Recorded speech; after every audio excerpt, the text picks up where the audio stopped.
دیکھ رہے ہیں جس طریقے سے طارق سمیع صاحب نے بھی بات کیا، وہ بھی یہی کہہ رہے ہیں کہ مطلب امریکہ جو ہے وہ اس میں ملوث ہے. لیکن اگر دوسری طرف امریکی صدر جو ہے ان کا بیان دیکھا جائے تو وہ کہہ رہے ہیں ایران نے جو حملے کیے ہیں اس کا جواب اسرائیل نہیں دے گا، اگر دے گا تو ہم ان کے ساتھ نہیں ہوں گے. سو اب ایران جو ہے وہ آگے بڑھے اور آگے بڑھ کر معاہدہ کرے، مطلب ایک مرتبہ پھر ان کا یہ بیان سامنے آیا. کیا کہیں گے اس پہ؟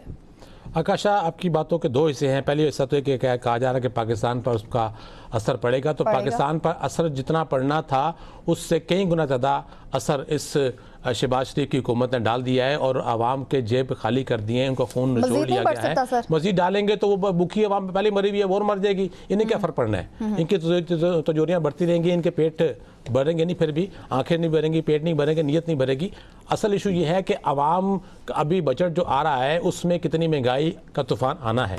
جو ان کے ٹیکسز کا اہداف تھے وہ پچھلے سال پورے نہیں ہوئے، تو اگلے سال میں کیسے پورے ہوں گے؟ تو اس کے نئے نئے طریقے یہ ایجاد کر رہے ہیں بیوروکریسی کے ذریعے کہ عوام کو مزید لوٹنا کیسے ہے، ان کی جیبیں ان میں چند قطرے خون رہ گیا تو وہ کیسے ہڈیوں سے نکال کے اپنی تجوری میں نوٹوں ڈالروں کی شکل میں رکھنے ہیں. دوسری بات، اسرائیل نہیں چاہتا کہ ایران کا امریکہ کے ساتھ کوئی معاہدہ ہو.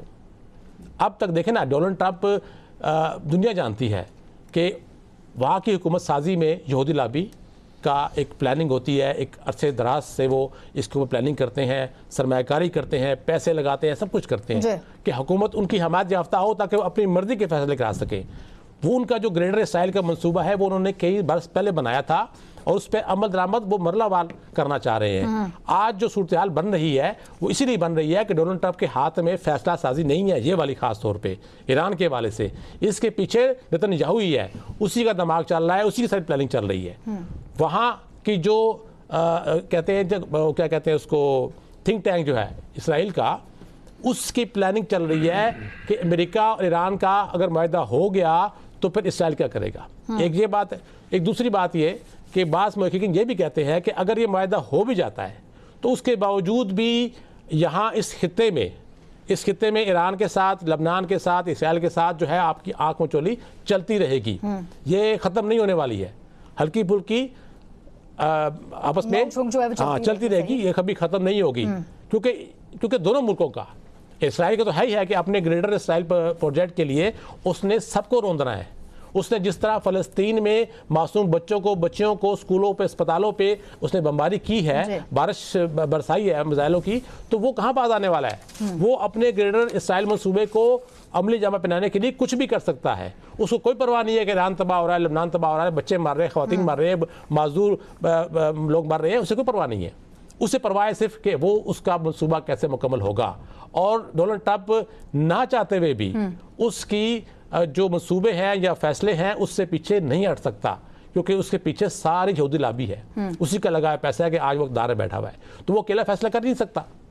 لیکن اس میں ساتھ ساتھ اس کے اپنی جو حرکات تھیں ڈونلڈ ٹرمپ کی، جو بار بار وہ ٹویٹ کر کے مختلف باتیں وہ کرتا تھا، اصل میں تو اس کا بھی اثر ہے نا. ورنہ اب تک ایران دیکھ رہا ہے، ایران اس کے موڈ کو بھی دیکھتا ہے. ایران دیکھتا ہے کہ صبح بات کوئی اور کرے گا، رات کو ٹویٹ آئے گی، اس سے سارا کیک پھانی پھر جاتا ہے. تو وہ اس کے موڈ کو بھی دیکھ رہا ہوتا ہے. اگر ڈونلڈ ٹرمپ اپنی چیزوں کو، اپنے خاص طور پہ ٹویٹس کو کنٹرول کر لیتا تو شاید اب تک یہ معاہدہ ہو چکا ہوتا اور امن قائم ہو چکا ہوتا. لیکن اپنی اس کی حرکتیں بھی اور پیچھے پلاننگ کس کی ہے. ابھی دیکھیں نا، پچھلے چند روز پہلے ایک بات اڑائے گی، بس تصدیق بھی ہوئی، کچھ تردید بھی آئی کہ جی ڈونلڈ ٹرمپ نے نتن یاہو کو کسی بات فون پہ ڈانٹ بھی دی ہے، غصہ بھی کیا ہے کہ جو کچھ ہو رہا ہے تمہاری وجہ سے ہو رہا ہے. پاگل بھی بولا ہے، پاگل بھی بول دیا. تو اس قسم کی باتیں بھی اگر ہو رہی ہیں، دوسرے کو پاگل بول دیا، دونوں ہی پاگل ہیں.